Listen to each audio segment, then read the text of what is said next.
In tip 7, we're going to talk about head hopping. What is head hopping? Head hopping is where you have several different point of view people in one scene. In other words, the reader would know what several different people are thinking all in one scene. This is something we strive not to do in our books. Why? Because when you're writing a novel, you write in scenes. And what is a scene? A scene is an element of your story that takes place at a certain point of time in a certain place. If either one of those changes, the time or the place, then you write a new scene. How do you indicate a scene? Well, you drop down to another paragraph and then add an extra line.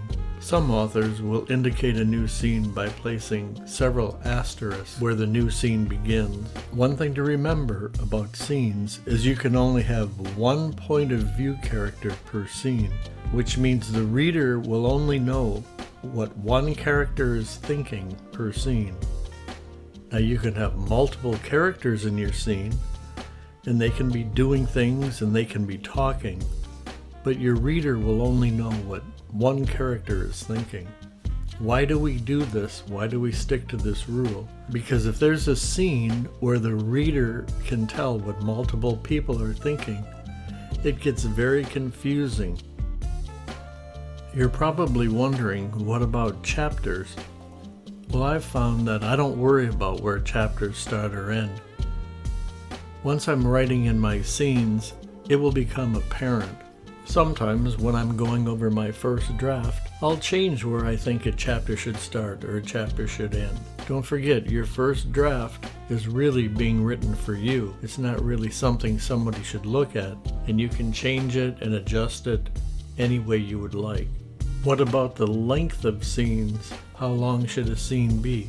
It really doesn't matter. How long does it take you to get the idea across that you're trying to give to the reader? Some scenes may be only 3/4 of a page. Other scenes may be 1, 2, or 3 pages. It doesn't really matter. Whatever you're trying to get across in that scene at that particular point of time and that particular place, take all the time you need to get it accomplished. If you're a plotter, you will have plotted out your scenes before you start writing. If you're a pantster, then you'll be dreaming up the scenes as you go.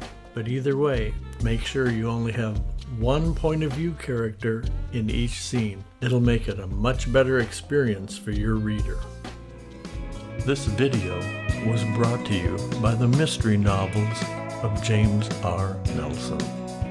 They can be found on Amazon.com as ebooks, paperbacks, hardcovers, and audio.